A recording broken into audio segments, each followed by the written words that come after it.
Owner کے لیے بلایا جاتا ہے، ان کا یہاں آنا ہی نہیں چاہیے تھا، یہ معزز ایوان ہے، اس کے اندر یہ داخل نہیں ہو سکتے، اور کجا کہ ہم اس کی 50ویں سالگرہ کے لیے ایک ڈکٹیٹر کو بلا لیا، اور یہ قیامت آ گئی، ان کو بنڈل آؤٹ کیا گیا، پولیس کے دستے آئے، ان کو اٹھا کے لے گئے، پاس ہی سول لائنس تھانہ تھا لاہور میں، اور ہم صحابی بھی پیچھے وہاں پہ دوڑے، ان کو مارا گیا، پیٹا گیا کافی، مگر وہ اپنے زمانے میں بڑی ہیڈ لائنز لگی، اس زمانے کے وہ بہت بڑے ہیرو تھے۔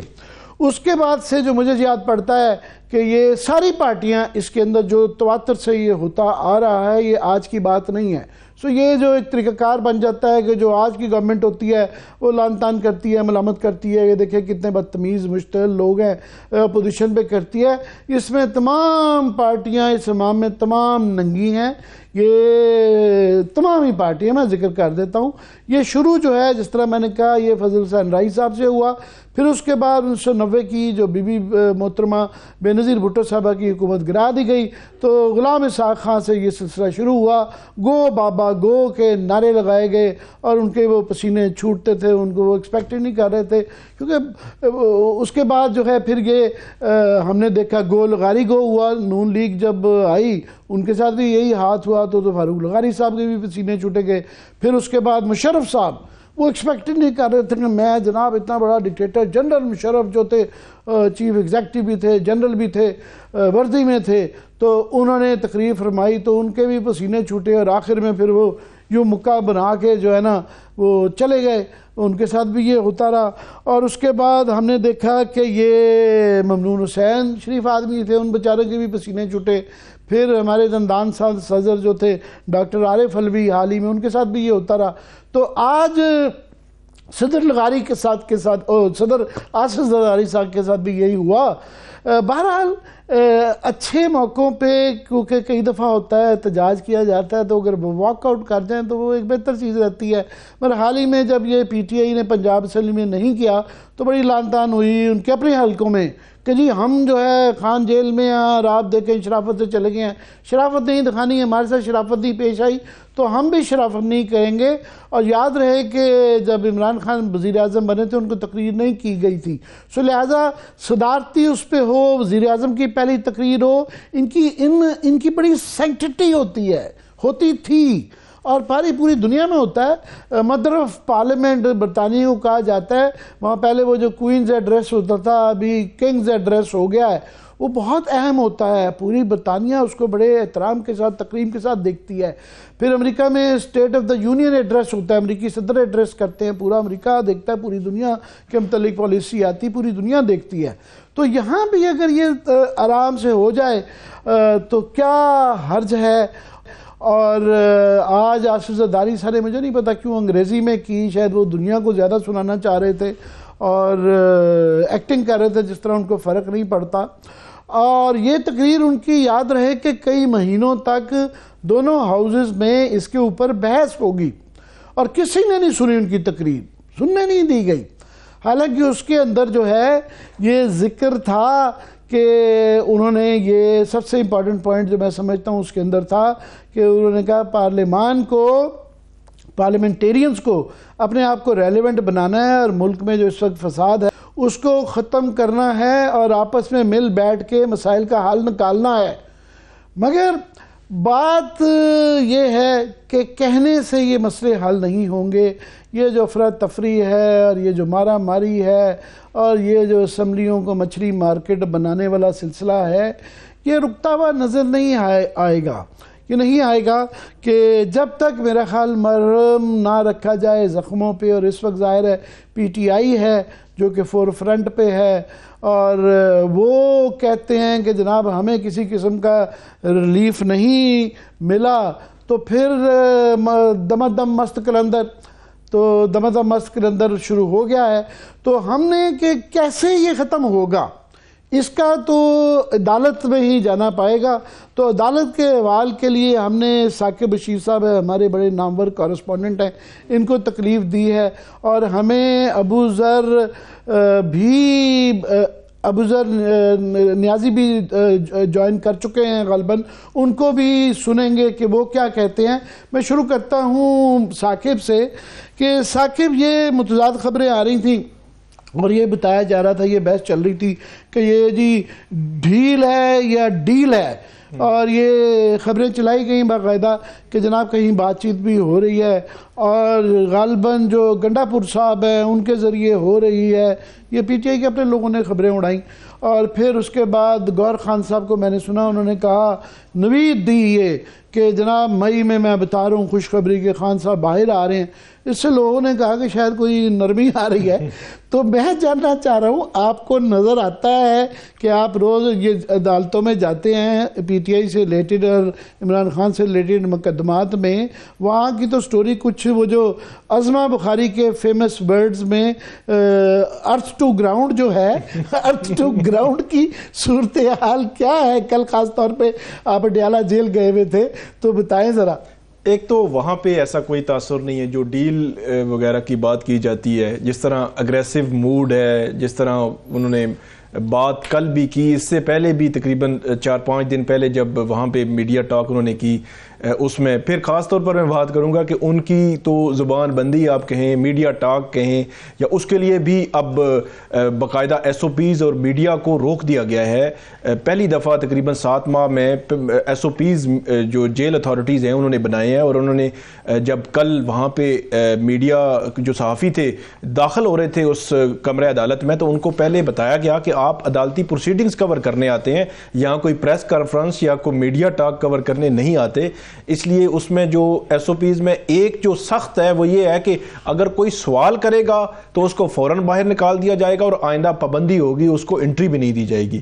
تو اس لیے وہ تو وہاں تو زبان بندی اور وہاں ماحول ہی تبدیل ہو رہا ہے, بلکہ 10-10 فیٹ کے تقریباً والز بنائی گئی ہیں لکڑ کی, اور فرنٹ پہ تو شیشہ نظر آ جاتا ہے, لیکن عدالت سے بھی اتنا دور. پھر جو پروسیڈنگز ہو رہی ہیں وہ تو ہمیں تقریباً 70-80 فیٹ ہم دور جو ہے وہ بیٹھ کے وہ دیکھ رہے تھے, تو وہ ایک لفظ بھی سمجھ نہیں آ رہا تھا. تو یہ سارا ماحول اڈیالہ جیل کے اندر کا تو کچھ اور ہی بتا رہا ہے, تو یہ باہر کی باتیں جو ہے ڈیل, آپ کو ڈیل کے اثرات نہیں آ رہے کہ یہ کوئی جلدی ایک دم یہ ہوتا تھا, کچھ لوگوں کو بڑی جلدی انٹرپریٹ کرنے لگے جی یہ بڑی جلدی جلدی فیصلے ہو رہے ہیں, تو یہ باقی مقدمات میں بھی اوورال آپ کو یہ پکچر نہیں ملتی کہ یہ انقریب جو ہے نا خان صاحب باہر آ رہے ہیں؟ نہیں, بلکہ ایک اور سینیریو بن رہا ہے کہ ایک طرف تو سائفر اور ان کی اپیلیں چل رہی ہیں, اور وہ ایک روٹین کی اپیلیں چل رہی ہیں, مطلب ایسا نہیں ہے کوئی غیر معمولی معاملات ہو رہے ہیں. تو لیکن دوسری طرف جو ان کا ٹرائل ہے 190 ملین پاؤنڈ کیس, وہ بھی تیزی سے آگے بڑھ رہا ہے. تو ٹریک ایسے لگ رہا ہے کہ ایک طرف اپیلیں اگر ڈیسائیڈ ہوں گی, ان کی ضمانتیں یا ان کی وہاں پہ بریت ہوتی ہے کسی کن کیسز میں, تو دوسری طرف ان کا ٹرائل اگر کنکلوڈ ہو گیا, وہاں سزا ہو گئی, تو پھر اس میں ان کو قید جو ہے وہ کر لیا جائے گا. تو یہ ایک سینیریو بن سکتا ہے کہ ٹریک اکٹھی جو دونوں جو ہے چیزیں چل رہی ہیں ہائی کورٹس میں, اور جو سیشن کورٹ ہے وہاں, اور وہاں اڈیالہ جیل میں جو ٹرائل چل رہا ہے. تو اس تناظر میں دیکھا جائے تو بہت جلدی باہر آنا شاید جو ہے وہ ادھر سے اگر چھٹ بھی گئے تو وہاں پکڑے جائیں گے. جی بالکل بالکل. ابوذر سلمان نیازی صاحب, آپ وکیل بھی ہیں اور پی ٹی آئی کے آپ کور کمیٹی کے ممبر بھی ہیں, کیا کہیں گے آپ اس تجزیے پہ؟ دیکھیں عامر صاحب, ڈیل اگر ہو رہی ہوتی, پہلی تو میں کیٹیگوریکلی کہہ دوں کہ کوئی ڈیل نہیں ہو رہی, اور نہ خان صاحب کو جتنا ہم جانتے ہیں, جتنی ہمارے پاس انفارمیشن ہے, تو وہ ڈیل کریں گے بھی نہیں. اور جہاں تک بات ہو رہی ہے اس چیز کی, اگر ڈیل وہ کر رہے ہوتے نا, اس کی کچھ نشانیاں ہوتی. یا تو وہ 50 روپے کے سٹامپ پیپر پہ پاکستان سے باہر چلے جاتے اور وہ کہتے جی میں 4 سال لندن میں. Actually is a bad word, deal is a bad word.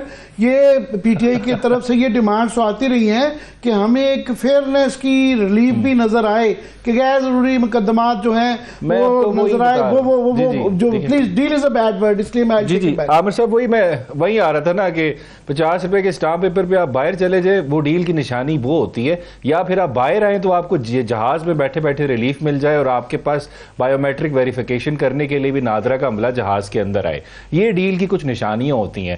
ہمارا صرف مطالبہ یہ ہے کہ جو ملک کا آئین اور ملک کا قانون کہتا ہے ہمارے ساتھ اس کے مطابق سلوک کیا جائے. ابھی تک اگر آپ عدالتوں کو دیکھ لیں, اب تو مجھے کچھ کہنے کی ضرورت نہیں ہے. جب سے اسلام آباد ہائی کورٹ کے 6 ججز کا لیٹر آیا ہے, لاہور ہائی کورٹ کے ایک جج صاحب نے ریزائن کیا ہے, اب ریسنٹلی ایک 9 مئی کے جو جج صاحب کیسز سن رہے تھے انہوں نے جو آرڈر پاس کیا ہے, تو بالکل یہ بات تو کلیئر ہے، عدالتوں کے اوپر پریشر ڈالا جا رہا تھا اور بالکل ان سے فیصلے لینے کی کوشش کی جا رہی تھی. تو ہماری جو اپریہینشن تھی کہ ہمیں فیئر جوڈیشل پروسیس نہیں دیا گیا، ایون سپریم کورٹ کی حد تک جہاں ہمارے سے بلے کا نشان چھینا گیا. وہ ڈی آر اوز والا کیس راتوں رات چلا گیا. ہم فائل کرتے ہیں پٹیشن تو وہ چلتی نہیں ہے، لگتی نہیں ہے، اس کو دن لگ جاتے ہیں فکس ہونے میں. ہمارے خلاف پٹیشن آتی ہے تو رات کو 11 بجے بھی کیس لگ جاتا ہے. تو ہم نہیں کچھ ڈیمانڈ کر رہے کوئی قانون سے باہر رہ کے ہمیں کوئی ایکسٹرا ریلیف دے دے. We just want to be treated in accordance with the law, جو آئین کا آرٹیکل 4 کہتا ہے. یہ ہماری ڈیمانڈ ہے. باقی جتنے پاپولر ہے عمران خان صاحب، ان کی پارٹی ہے، وہ الیکشنز میں پتہ چل گیا ہے. ہمیں کوئی فیور نہیں چاہیے. We just want an impartial judicial process. اگر وہ جیسے ہمیں ملے گا تو پاکستان تحریک انصاف کے جو چیئرمین ہیں، فاؤنڈنگ چیئرمین ہیں، وہ اسی وقت جیل سے باہر آ جائیں گے. ایشو یہ ہے جو پروسیس چل رہا ہے اس وقت وہ بالکل ہمیں کمپرومائز لگ رہا ہے، یا اس پہ بالکل ہمیں لگ رہا ہے کوئی پریشر ہے جس کی وجہ سے کرمنل جسٹس پروسیس پہ ہمارا یقین نہیں رہا. دس از دا ہول تھنگ. ڈیل کی کوئی بات نہیں ہے، نہ ڈیل کریں گے. ہمیں کس چیز کی ضرورت ہے ڈیل کرنے کی؟ ہمیں کوئی فیور نہیں چاہیے. ہمیں صرف چاہیے ملک کے آئین اور قانون کے مطابق ہمارے ساتھ سلوک کریں. یہ کیسز کی اتنی سینکڑوں ہو گئے ہوئے ہیں درجنوں کو کراس کر کے کہ حساب رکھنا جو ہے کون سی کہاں پہ پیشی ہے. تو مگر میں سمجھتا ہوں یہ آنے والے دنوں میں بہت اہم جو ہے پیش رفت ہو رہی ہے اہم کیسز کی. فار ایگزامپل جو 15 اپریل کو عدت کیس کی سماعت جو ہے ڈسٹرکٹ سیشن جج نے 24 اپریل تک ملتوی کی ہے. اس پہ عدت کیس میں مدعی کے وکیل کی جانب سے مہلت مانگنے پر سماعت ملتوی ہوئی. بدھ کو اسلام آباد ہائی کورٹ کے چیف جسٹس پر مشتمل 2 رکنی بینچ نے سائفر کیس میں سزاؤں کے خلاف اپیلوں کی سماعت کی. اور سائفر کیس کی سماعت جو ہے وہ 22 اپریل کو ہے. اور 190 ملین پاؤنڈ والا جو ریفرنس ہے صاحب عدالت نے سماعت 19 اپریل تک ملتوی کر دی ہے.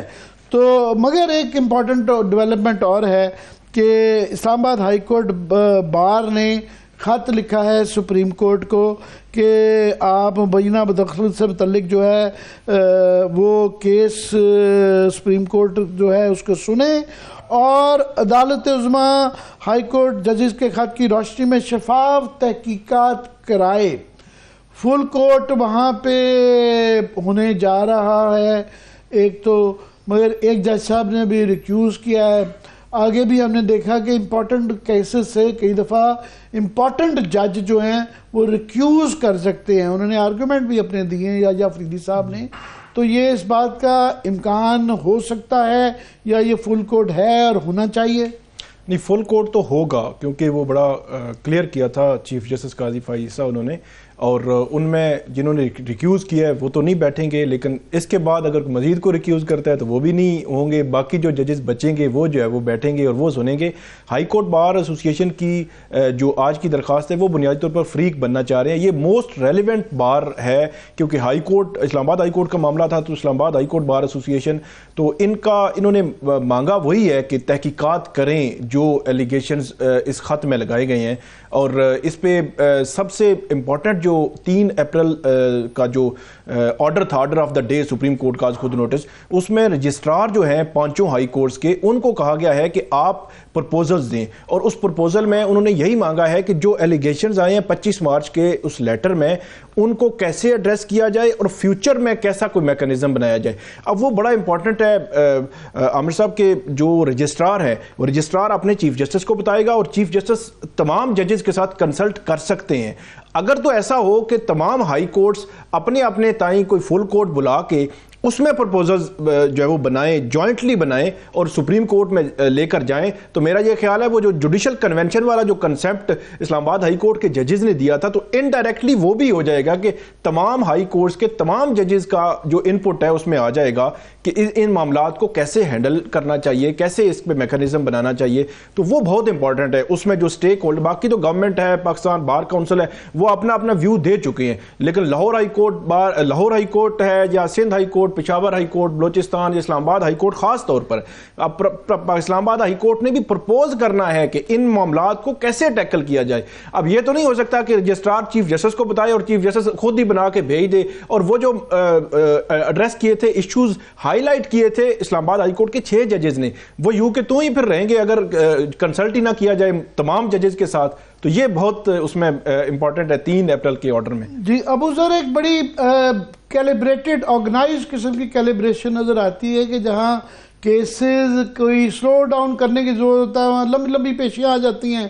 اور جس طرح ابھی ثاقب نے ایک اندیشہ بیان کیا ہے کہ 190 کا جو $1 ملین کا کیس ہے وہ ایک دم سپیڈ اپ ہو گیا ہے، تو شاید یہاں سے اگر چھٹے بھی تو وہاں پکڑے جائیں گے. کچھ آپ بھی اس طرح کے امکانات بس وہ جج کے ظاہر ہے سب جوڈس کیسز ہم کیا کہہ سکتے ہیں، مگر یہ جو پیشوں کی جو ایک وہ آتی ہے انیوژول ہے، اس پہ تو بات کر سکتے ہیں. نہیں بالکل کر سکتے ہیں، آپ ڈسکس کر سکتے ہیں. اچھا، اس میں آپ کو ایک بڑی سی مزے کی بات بتاؤں. اس کیس کی ہیئرنگ تھی تقریباً 1 مہینہ پہلے یا شاید 1.5 مہینہ پہلے. I was in the court. Khan صاحب اٹھے ایک دم، کہتے ہیں میں نے جج صاحب سے بات کرنی ہے. تو میں نے کہا ٹھیک ہے آپ چلیں. پھر میں گیا آگے، وہ چلتے جا رہے تھے، میں ان کے پیچھے پیچھے. تو ایک دم انہوں نے جج صاحب کو کھڑے ہو کے کہا جج صاحب اس میں بھی آپ نے سزا تو دینی ہے، ذرا جلدی ڈیسائیڈ کر دیں، کورٹ کا ٹائم اور پیسہ ضائع نہ ہو. This is what he said to him. تو اس وجہ سے دیکھیں، جب جوڈیشل پروسیس جب آپ کا ہمیں لگے کہ اٹس ناٹ فیئر، تو بالکل ثاقب صاحب کی بات بالکل ٹھیک ہے. یہ 2-3 میں کیس چلا کے 12-12 15-15 گھنٹے کی ہیئرنگ کر کے ڈیسائیڈ کر کے کنوکشن بھی آ جاتی ہے. آپ کا رائٹ ٹو ڈیفینس بھی بائی پاس ہو جاتا ہے. 342 کی سٹیٹمنٹ کا رائٹ بھی آپ کا بائی پاس ہو جاتا ہے. آپ کو وٹنس نہیں لانے کی اجازت نہیں دی جاتی. اور ساتھ ساتھ اگر کھینچنا ہو کیس کو، لمبا کرنا ہو، اب جس طرح عدت والا کیس ہے، وہاں پروسیکیوٹر صاحب پہلے تو جب ٹرائل کر رہے تھے تو 12 گھنٹے کھڑے تھے ٹرائل کرنے کے لیے. اب ان کے پاس 15 منٹ نہیں ہے اپیل سٹیج پہ آ کے اس کیس کو ڈیفینڈ کرنے کے لیے، کیونکہ میرٹ پہ کیس بنتا ہی نہیں ہے. وہ کس منہ سے اس کیس کو ڈیفینڈ کریں گے کیونکہ سزا غلط ہوئی ہوئی ہے. اب وہاں پہ جج صاحب اس کو لمبی تاریخ دے دیتے ہیں. یہ پروسیکیوٹر صاحب کبھی بزی ہیں، کبھی ادھر ہیں، کبھی ادھر گئے ہوئے ہیں. وہاں پہ بالکل عدالت کا ٹائم ضائع نہیں ہو رہا، وہاں عدالت اس کو ٹائم دے رہی ہے. لیکن یہی اسی کیس میں جب اڈیالہ میں ٹرائل ہو رہا تھا تو عدالت نے 12-12 گھنٹے سنا، پوری رات کیس سنا. اور پھر خاور مانیکا کی جو سٹیٹمنٹس ہیں ان کی ریکارڈنگز بھی لیک ہو رہی ہیں جیل کے اندر سے. تو اس وجہ سے ہمیں تو پورے پروسیس پہ، جوڈیشل پروسیس پہ ہمیں لگتا ہے کہ یہ ہماری ریزنیبل اپریہنشن ہے کہ اس میں ہمیں لگتا ہے کہ پروسیس جو ہے اس میں انٹرفیرنس ہے، وہ امپارشل نہیں ہے. اس وجہ سے یہ کنوکشن سیکیور ہوئی ہیں. اس کا سارا رزلٹ ہی یہی بنتا ہے. یہ ثاقب کہیے گا آپ کیا کہہ رہے ہیں؟ ایک تصویر بھی آئی تھی اڈیالہ جیل سے اور ابو ذر جو ہے وہ بڑے خوش نظر آ رہے ہیں خان صاحب کے ساتھ کھڑے. وہ تصویر بھی بڑی ہسٹوریکل جو ہے اس کا. وہ پروڈیوسر صاحب اگر مل سکے تو دکھائیے گا جو ہے وہ ابو ذر صاحب اگر بھیجیں. وہ عامر صاحب وہ پہلے میرے پہ الزام، عامر صاحب پہلے میرے پہ الزام لگ رہا ہے کہ وہ میں نے کرائی ہے. میں تو اس میں وکٹم ہوں جس کی تصویر کھینچی ہے، تو میرا تو رائٹ بنتا ہے. مجھے نہیں پتا یہ کیا تصویر ہے، اس کا کیا سیاق و سباق ہے، سے لہذا میں کمنٹ نہیں کر سکتا. ثاقب کہ یہ توشہ خانہ کی لمبی خان صاحب کی کیس میں پڑتی رہی پیشیاں. نواز شریف صاحب کے توشہ خانہ کا یوں کر کے اتنے سالوں سے چل رہا تھا. انہوں نے کہا ہے آپ کو پتہ ہی نہیں، انہوں نے توشہ خانہ سے لی ہی نہیں، انہوں نے تو پول سے لی تھی. اور اس کے اندر کیا خرابی ہے، اور وہ جو پہلے بتایا جاتا تھا غالباً کہ یہ مبینہ طور پہ فیک اکاؤنٹ ہے، انہوں نے کہا یہ بالکل فیک اکاؤنٹ نہیں ہے، وہ یوں کر کے چھٹی ہو گئے. اور اب یہ بلکہ کہا جا رہا ہے کہ جناب یہ نیب کی وہ سندھ کی میں دیکھ رہا تھا، انہوں نے کہا یہ پیک اپ کریں یہ ساری عدالتیں، بلکہ یہ ان کو دوسری طرف کر دیں کیونکہ نیب کے رول ہی کم ہو گیا ہے، ایف آئی اے کے پاس کیسز جا رہے ہیں. ایسے لگتا ہے کہ نیب کو مخصوص کیسز میں ایسی کوئی ڈائریکشن ملتی ہے کہ وہ اب جو نواز شریف صاحب کے جو کیسز تھے، جو ایون فیلڈ کے پاناما ریلیٹڈ جتنے بھی تھے، ان تمام کیسز میں بھی انہوں نے یہی اس طرح کی موقف لیا کہ پہلے پراسیکیوشن اور تھی تو انہوں نے یہ موقف لیا تھا، تو اب ہم سے یہ سمجھتے ہیں کہ یہ کیسز تو بنتا ہی نہیں تھے، یا اس سٹیج پہ ان کو آپ ختم کرنا چاہیں تو کر دیں. تو اس میں بھی حالت یہی ہے کہ تقریباً 2019-20 سے یہ کیسز چلتے آ رہے ہیں. اس میں پی او جو ہے ڈکلیئر کیا ہوا تھا نواز شریف صاحب کو، اور ان کی جو پراپرٹیز اٹیچ ہوئی ہوئی, پھر اس میں جی ان کو بیچ دیں, اور ایک لمبا پروسیس ہوا, ہائی کورٹس میں کیسز آتے رہے, اور اس وقت نیب کا موقف ہی یہ تھا, انہوں نے کہا نہیں آپ نے جو گاڑی آپ کو ملی تھی گفٹ اس میں توشہ خانہ میں, وہ آپ 2008 میں بھی نہیں لے سکتے تھے, ریٹین نہیں کر سکتے تھے. پھر پول کی گاڑی میں الگ سے معاملہ ہے کہ پول کی گاڑیاں اس طرح تو نہیں تقسیم ہو سکتی, اس میں بھی باقاعدہ نیلامی کا ایک پورا پروسیجر ہے. جس طرح عمران خان صاحب کی جب گورنمنٹ آئی تھی تو اس وقت کچھ گاڑیاں جو نیلام ہوئی تھیں اس کا پورا اشتہار آیا, کمپیٹیٹو ایک پروسیس ہوا, اس میں آئے, ایسا نہیں ہوا کہ ان کو دے دی گئی. پھر اس وقت جو نیب کا موقف تھا کہ یہ جو فیک اکاؤنٹ سے جو ہے وہ ادائیگیاں ہوئی ہیں, اب وہ موقف بھی تبدیل ہو گیا ہے. تو نیب بھی وقت کے ساتھ ساتھ نیب کے موقف میں بھی جو ہے وہ کافی بڑی تبدیلیاں آتی رہی ہیں, اور مجھے تو یہ لگتا ہے کہ یہ خان صاحب کے خلاف جو کیسز ہیں یہ بھی 2 سال کے بعد وہ کہیں گے کہ یہ تو شاید جو ہے وہ اوپر نیچے تھے, یہ پرانی زمانے کی بات ہے. اب سر ٹائم تھوڑا ہے ہمارے پاس, میں کوئکلی ایک اور بڑا امپورٹنٹ ایشو ہے, میں آپ کے ویو چاہتا ہوں کہ یہ ٹویٹر جو کہ اب ایکس کہلاتا ہے, یہ کافی مہینوں سے پہلے ہمیں بتایا جاتا ہے جی یہ ٹیکنیکل ریزنز ہیں, اب انہوں نے مان لیا ہے, وزارت داخلہ نے جو خط دیا ہے انہوں نے کہا جی کیونکہ چیف جسٹس کی شان میں بہت زیادہ گستاخی ہو رہی تھی اور یہ قابو نہیں, شرپسند عناصر آ رہے تھے, اور ایکس والے جو ہے ہمارے ساتھ تعاون نہیں کر رہے تھے, وہ یہاں پہ رجسٹرڈ نہیں ہیں, تو لہٰذا یہ قومی مفاد کے اندر اور انتشار سے بچنے کے لیے یہ ہمیں یس کرنا پڑا ہے. تو کیا کہیں گے؟ نہیں دیکھیں عامر صاحب, کوئی کسی بھی انڈیویجول کی شان میں گستاخی نہیں ہوتی. ہمارے چیف جسٹس صاحب کے بھی ریمارکس ہیں کہ اسی ہمارے ٹویٹر کے بارے میں انہوں نے کچھ ایسا ریمارک دیا ہے اپنی عدالت کے اندر. تو ہمارے ہاں مسئلہ یہ ہے, برداشت کسی کے اندر نہیں ہے, کرٹیسزم فیئر بھی ہوتا ہے, غلط بھی ہوتا ہے, لیکن at the end of the day free market of ideas ہوتا ہے. جو غلط چیز ہوتی ہے وہ لوگ ریجیکٹ کر دیتے ہیں ہمیشہ. لاز موجود ہیں, سائبر کے لاز موجود ہیں, نئے قانون بن سکتے ہیں. میں آپ کو بتا دیتا ہوں, پورے ملک کے فنڈامنٹل رائٹ نہیں کرتا یہ. میں آپ کو بتاتا ہوں, دیکھیں جو قانون ہے نا, جو رولز بنے ہوئے ہیں پی ٹی اے ایکٹ کے اندر, وہ کہتے ہیں کہ اگر کسی کوئی آبجیکشنیبل چیز لگی ہوئی ہے کسی سوشل میڈیا پلیٹ فارم پہ تو آپ کمپلینٹ دائر کر کے اس کو ریموو کرا سکتے ہیں, اس خاص چیز کو. لیکن پورا میڈیا پلیٹ فارم اگر آپ بین کر دیں, ختم کر دیں, نہ وہ قانون میں گنجائش ہے نہ آپ کے ملک کے آئین میں گنجائش ہے. Article 19 freedom of speech, article 19 نے رائٹ ٹو انفارمیشن, اس کی بالکل کلیئر وائلیشن اگر آپ ٹویٹر بند کر دیں گے, ایکس بند کر دیں گے. اور حد دیکھیں, یہ خود ہمارے حکومت جو ہے یہ ٹویٹر پراکسی سے یوز کر رہی ہے, اس کے آفیسر یوز کر رہے ہیں, ہماری سی ایم پنجاب یوز کر رہی ہیں. ہر شخص جو اس ملک کو ریپرزینٹ کرتا ہے کسی ادارے کے تھرو وہ ٹویٹر یوز کر رہا ہے. تو وہ پراکسی جب یوز کرتے ہیں تو اس کا ریونیو باہر جا رہا ہے. اور ایک طرح بات کی جاتی ہے کہ الحمدللہ بڑی اچھی بات ہے کہ ہمارے جو انٹرنیٹ ریلیٹڈ جو سائبر کامرس ہے وہ $3 بلین ہو گئی ہے, اور انڈیا میں تو کئی 100 بلین کو بھی شاید قریب پہنچ رہی ہے. تو یہ اس کو بڑھانے کی ضرورت ہے. تو یہ ایک قسم کا نقصان ملک کی اکانومی کو بھی ہے. بہرحال اس پہ بات کرتے رہیں گے. بہت بہت شکریہ بزر آپ کا بھی, ثاقب آپ کا بھی. آئیں گے تو پھر بات کریں گے انڈین الیکشن پہ. میں یہ جس طرح بڑی مجھے تشویش ہے کہ ہمارے ہاں نیکسٹ ڈور سب سے امپورٹنٹ ملک جو ہمارے لیے ہے جس پہ ہمیں نظر رکھنی چاہیے, الحمدللہ کسی نے غور ہی نہیں کیا کہ اس کے کل الیکشن ہو رہے ہیں. تو بات کریں گے اس پہ.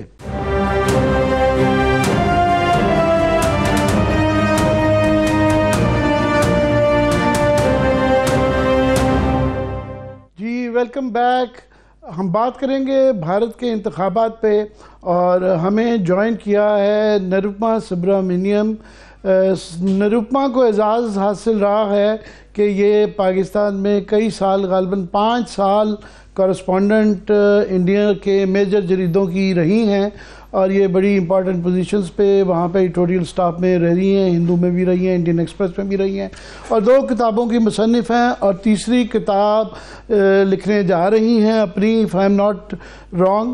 تو نروپما سے ہم پوچھیں گے, مگر میں چاہوں گا نروپما پہلی بات تو یہ کہ آپ کو یہ بھی اعزاز حاصل ہو گیا ہے کہ پاکستان میں نہیں بلکہ آپ کے لیے خبر ہے کہ پورے پاکستان میں ابھی تک in the run up to the election, Indian election کا میں نے کہیں ذکر نہیں دیکھا الیکٹرانک میڈیا پہ. اور آج بھی میں خاص طور پہ دیکھتا رہا پرائم ٹائم کے اندر کسی خبر میں بھی ذکر نہیں تھا. تجزیہ انالیسس تو دور کی بات ہے. تو یہ کیونکہ آپ پاکستان میں رہ کے آئی ہیں, اس کو گڈ اور بیڈ جیسے مرضی انٹرپریٹ کر لیں. پہلے تو یہ ایک خبر ہے, اور میرے لیے خود یہ بڑی حیرانی کی بات ہے کہ انڈیا بہرحال should be very important to us, کہ ہمیں کم از کم یہ تو پتہ ہونا چاہیے کہ وہاں کل الیکشن ہے. یہ خبر بھی نہیں کہیں چلی. اور الیکشن جو ہے وہ یہاں میں صرف ناظرین کو اب 2-3 منٹ ایکسپلین کر دوں بیسکس کہ وہاں پہ ہے کیا, پھر نروپما سے تجزیہ لیں گے. آپ کو میری آواز آ رہی نا نروپما؟ جی جی آ رہی ہے. جی, اب الیکشن کل سے شروع ہو رہے ہیں انڈیا کے, اور وہاں پہ ہمارے سے مختلف سلسلہ ہے. یہ جون 1 تک چلے گا. تو یہ تقریباً 11 اور 30 42 قریب دن کے قریب ہوں گے, فیزز میں ہوں گے. اور ان کے ہاں ایگزٹ پولز کے اوپر جو ہے وہ پابندی ہوتی ہے, اور اس دوران آج تک کبھی یہ لیک نہیں ہوتا کہ ڈیٹا, کیونکہ اگلے جو سٹیجز ہوتی ہیں وہ افیکٹ ہوتی ہیں. صورتحال یہ ہے کہ سب سے امپورٹنٹ کوشچن تو وہاں یہ ہے کہ مودی صاحب وہاں پہ 30 دفعہ وزیر اعظم بنتے ہیں یا نہیں بنتے ہیں, اور اگر بنتے ہیں تو ان کی پارٹی کلیم کر رہی ہے کہ وہ 400 سیٹیں لے کے جائیں گے, جو کہ صرف راجیو گاندھی کو یہ اعزاز حاصل ہوا تھا. اور اگر وہ تیسری دفعہ پرائم منسٹر بنتے ہیں تو یہ صرف نہرو صاحب کو یہ اعزاز حاصل تھا. اور 400 میں سے وہ ان کا کلیم یہ ہے کہ 370 ہم خود لے کے جائیں گے اور 30 ہمارے ایلائز کی آئیں گی. اور ان کے جو مخالف ہیں وہ اس دفعہ وہ ایلائز نے مخفف ہے انڈیا, اور انڈیا سے بنتا ہے India national development inclusive alliance, اور انڈیا کے نام سے وہ کھڑے ہیں. اور ان کا یہ کہنا ہے, کلیم ہے کہ وہ 180 سے زیادہ بی جے پی لینے نہیں پائے گی, اور 543 کا ہاؤس ہے تو اس سے آپ حساب لگ لیں غالباً 272 کے قریب جو ہے اس پہ گورنمنٹ بنتی ہے. تو یہ ہے وہاں کی نمبرز کی سچویشن. وہاں کی تھوڑی سی ڈیفرنٹ یہ ہے کہ پچھلی دفعہ جو 2019 کے اندر انہوں نے 39% بی جے پی نے ووٹ لیا تھا, اور 61 جو ہیں ان کے خلاف پڑا تھا. مگر چونکہ ڈویژنز رہتی ہے, اور یہ ڈویژن کی وجہ سے 2 دفعہ پہلے بھی بی جے پی یہ جیتی رہی ہے. یہ ایک بہت بڑا سوال ہے کہ اس دفعہ یہ انڈیا کے نام سے اکٹھے یہ ووٹر کو بھی اکٹھا کر پائیں گے یا ایک ڈویژن نظر آئے گی. ایک دوسرا ایک امپورٹنٹ بات میں بتاتا جاؤں کہ پچھلی دفعہ جو یہ 39% ووٹ جو لے کے گئے تھے اس کے 2019 میں, اور اس کے اندر ایک بہت بڑی ایڈوانٹیج تھی کہ 2213 سیٹیں 213 سیٹ جو تھیں وہ انڈیا کی نارتھن پٹی سے آئی تھیں. اب نارتھن پٹی میں آپ ہماچل سے شروع ہو جائیں تو دلی بھی آ جاتی ہے, ہریانہ بھی آ جاتا ہے, راجستھان, مہاراشٹرا, مدھیہ پردیش, گجرات, اتر پردیش, بہار, اتراکھنڈ, ہماچل, یہ تمام آ جاتے ہیں. تو وہاں ایک قسم کی بہت زیادہ میسیولی یہ سیٹس لے کے گئے تھے. اس دفعہ وہاں صورتحال ویسی نہیں ہے ناردرن پٹی میں, خاص طور پہ دلی فار ایگزامپل وہ ہار چکے ہوئے ہیں, اور غالباً ابھی تک شاید وہ جیل میں ہیں وہاں کے چیف منسٹر. تو باقی میں باقی ڈیٹیلز کی طرف تو جاؤں گا. نروپما کوئکلی یہاں بیسکلی کانسیپٹ ہے کہ لوگوں کا بیک کوشچن ہوتا ہے کہ مودی صاحب تیسری دفعہ وزیر اعظم بننے جا رہے ہیں یا نہیں جا رہے. تو یہ تو آفٹر دا الیکشنز ہی پتہ چلے گا, پر وہ فلی کانفیڈنٹ ہیں کہ وہ بننے جا رہے ہیں. اور جو اینیکڈوٹل ایویڈنس ہے ابھی تک جو نیوز پیپرز یا میڈیا کی کوریج ہے اس میں, اس کو دیکھ کے یہی لگ رہا ہے کہ شاید بی جے پی ہی واپس آئے گی. بٹ یہ اس میں ڈاؤٹ ہے کہ جو وہ کہہ رہے ہیں کہ 400 سیٹ 400 پار یا 370 پار, یہ وہ کس کیلکولیشن سے کہہ رہے ہیں یہ ابھی کسی کو سمجھ نہیں آیا, کیونکہ ان کے پاس آلریڈی 303 سیٹس ہیں, مطلب آؤٹ گوئنگ پارلیمنٹ میں تھے. تو یہ جو آپ ناردرن اسٹیٹس کی بات کر رہے ہیں وہاں پہ وہ سیچوریشن پوائنٹ پہ پہنچ گئے ہیں. تو یہ